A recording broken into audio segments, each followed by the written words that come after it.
WWE are making more major AAA changes by the looks of things. Plus, we have the latest on the ticket sales for AEW Forbidden Door and a return update on Liv Morgan. It's all in the Cultaholic Wrestling News right now. 'Tis Triple Mania Day today. A WWE presented Triple Mania, pretty much. It's the first time they've done the big Triple Mania show under the ownership of WWE. Indeed it is. It's very strange to still have that be a thing. Like, WWE is producing Triple Mania. It's going to be on their YouTube channel tonight. I can't remember what time it actually kicks things off, but it's weird to see it being advertised by WWE still, despite us knowing this since WrestleMania. Yeah, exactly. And there's been a whole raft of changes that have been made or are being made to AAA. That includes the talent that is being used, the way the talent will be used, moving away from more legendary names in a lot of cases and utilizing younger talent. The plan to make it a developmental territory as well, where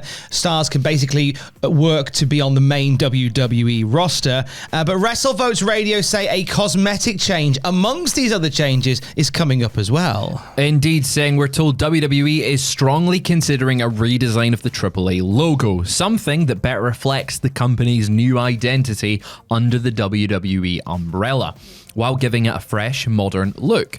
We're told we shouldn't expect to see this logo debut at Triple Mania this weekend. However, sources say it is absolutely possible we could see it be revealed before the end of the year. Do we see the WWE logo somewhere in that new AAA logo? Yeah, possibly. In some way, shape, or form. I saw someone did a mock-up of it, which was just the WWE logo's one half of the W, but just upside down. So it's an A. And I wouldn't put it past that. I feel like we will see some WWE influence reflected in the logo, whether that is a small version of the WWE logo above the actual letters AAA, or just making it look like the WWE logo. We'll have to wait and see on that one. Interesting one, this one, because it's a show that has a lot of WWE talent on it, and it's coming at a time where WWE are also looking to make the in-ring product of AAA sort of more fits what WWE's in-ring product is. So it's going to be this sort of hybrid lucha style with WWE strokes and hard cam usage out the wazoo. So that is taking place today, and it's a card that contains a lot of WWE guys and a lot of well-established AAA talent as well, many of which are now, according to numerous sources, under contracts. Yes, this was in the Wrestling Observer this week, saying that WWE has signed La Hydra, La Parca, Fabi Apache, Nino Hamburguesa, forgive my pronunciations, Messias, Lady Flammer, and Microman. Now, if you look on WWEshop.com already, they do have merch for some of these names. Strangely, though, they don't ship to Mexico. That's great. Strangely, for any merch, they don't actually ship to Mexico, where these talents are from and where they are competing tonight at Triple Mania. That's a very strange thing for WWE Shop to be doing. Nailed it. They are apparently all signed to WWE. I'd imagine that anyone that appears on AAA going forward will be signed primarily to stop any of them walking onto someone else's television set. Yeah, they're going to keep them all. The ones that they want to keep there definitely under contract as well.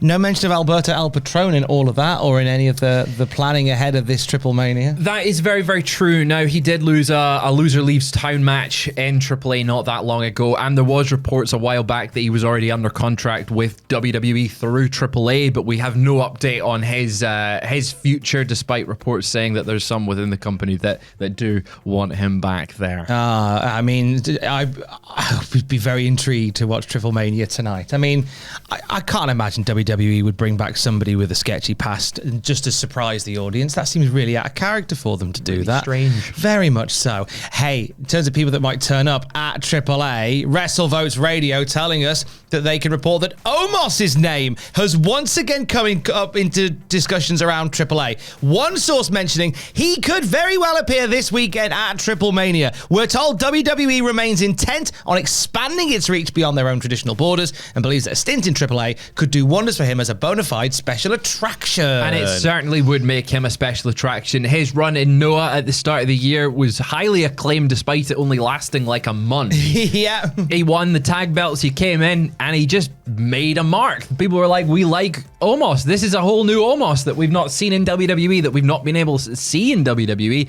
WWE called him back. I love that. They were like, he's doing really well over here. We made him a show. No, come back. We need him back. What for? Stuff. You've got 2 interviews over the Rumble weekend, mate. Yeah. That's what you're back for. You best get back. I feel like in AAA he could really establish himself as a big deal. No pun intended, because he's quite large. And I think it'd be a great opportunity for him to expand his skill set as well. It seems he's really passionate for it. All-round lovely guy based on his online presence. I think everyone just wants to see him succeed. I'd love to see him in that Rumble for the Cup tonight and just dominate that. That would be a good time. Have Dom win the mega title, and then out comes Omos straight away. Then it really WWEifies AAA, doesn't it? Really flipping does. Now, WWE presented Worlds Collide just a few months ago back in the States. And Wrestling Observer is saying that another AAA show is being planned in the US before the end of 2025. Nothing's been announced yet. I guess they're waiting to see what AEW has planned in the next few months before they announce it. Anytime AEW will announce a show, there is one brand within WWE sphere that will announce a show. It seems to be the case. They're just never getting escaped from them. The big show this weekend for AEW coming up. We'll talk about that in just a moment. But let us speak on the archive of WWE. The one thing when you come to owning all of these companies is that you get lots of back catalogue. But WWE itself has a big old back catalogue. We had it all on the WWE network. It was all lovely. And don't you know, it seems to go that you don't know what you've got till it's gone. And now we find ourselves in a world where, you know, we haven't really got ready access to. We got with Netflix, we got some, but not all. Not all. We're very lucky in the UK because Netflix is the one centralized place for the WWE archive. And the story we're about to talk about is for the US market here. Fightful Select reporting that there has been no definitive announcement as to whether or not the library would get licensed out after the Peacock deal ends. Obviously, WWE has just signed this massive deal with ESPN for the pay-per-views, but that doesn't include archival content before the deal starts. So, like, any pay-per-view that streams on ESPN, they will have that as their part of their archive. Fightful saying, but those they have spoken to in WWE does have theories. Most believe that WWE will utilize their relationship with Google/YouTube and use that as their library content, like their back catalog. We've seen this with the archive channels like the WCW Vault. I think they've got a WWE Vault channel just now.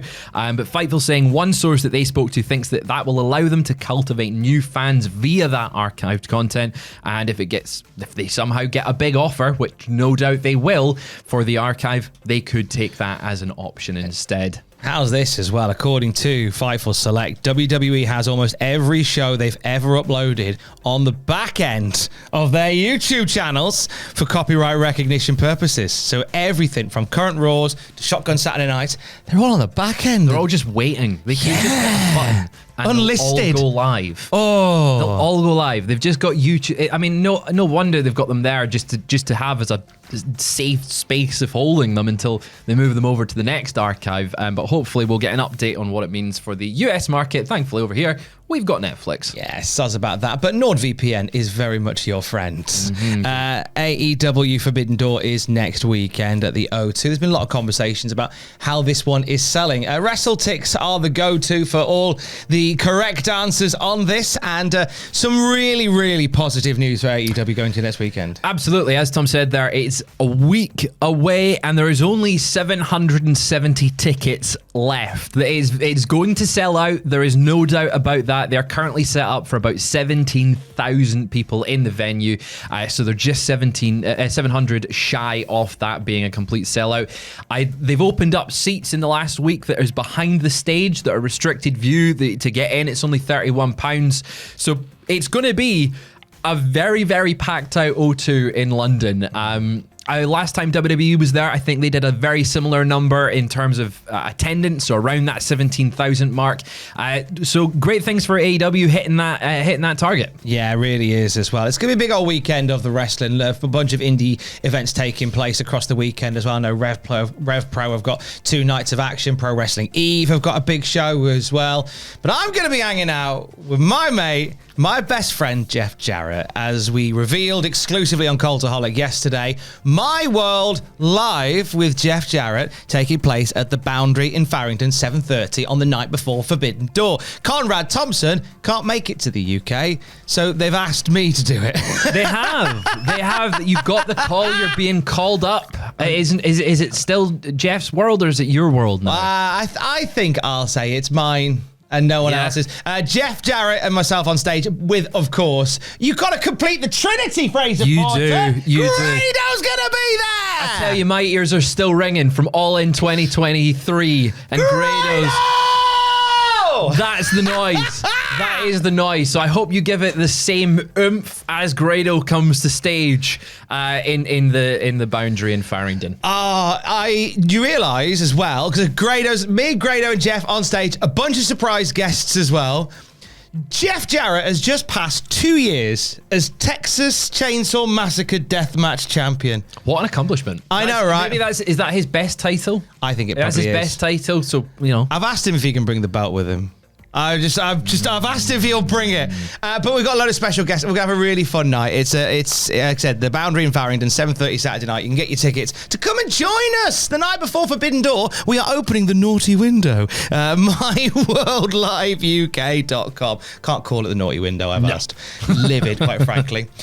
From livid to live. Liv Morgan's been off our screens for a fair while, pulled from all her upcoming plans due to injury. We have an update, Fraser Porter. We do indeed. PW Insider reporting that numerous WWE sources this week have said that Liv Morgan is slated for a new medical evaluation this week to see how her recovery process is coming along after she separated her shoulder earlier this year. Now, the internal hope is that she will return to the ring at the start of 2026 if she is on track. That still seems like so long away, the start of 2026, but it's really not. It's quite scary that it's come around this fast, but it's not that far away, but it also is. But hopefully, Liv is on track. Fingers crossed, because we haven't seen her on screen for a long time, or feels like a very, very long time, because she was off filming Bad Lieutenant in Tokyo, then she got back, then she got injured. So it's kind of been a bit of a stop-start for her, and she's genuinely one of the best things that WWE had last year on TV. There's a great opportunity to bring her back in the Rumble. Hopefully, yes. That seems like to be the sweet spot running into WrestleMania. Do you know what you could do? And I'm just thinking of this now whilst we're sat here, Fraser, and whether or not you do it, because obviously there's the question mark about Naomi's current status, if Naomi is going to take some time away, and we send all our love to Naomi, of course. What if you do it? So by the end of the year, Roxanne Perez is the Women's World Champion. You could do that. And Liv Morgan wins the Rumble. You could do that. There's your WrestleMania. You could do that. There's your WrestleMania. You could do that. It could be that, or maybe the Women's Intercontinental Championship. You could do it with that as well. Yeah. There's some fun to be had with that. Absolutely. Just putting that out there. I want to see them get it on. Behind the scenes is where some of the real good fighting happens. A brand new series drops on the channel tomorrow. We do indeed. It's very, very exciting. It's called Real Backstage Fights, and it's Booker T versus Batista. This is a series that we've been quite excited to launch, and it is coming to their screens tomorrow. It's very exciting. I've already watched it. I couldn't wait. I've been sitting on the back end watching it, and it's waiting on the back end for you tomorrow. Yeah, we're not going to be like WWE and just sit on it. We're going to give it you tomorrow on this YouTube channel. And for the very latest wrestling news at any time, you can check out Cultaholic.com. Stay safe. Love you. Bye.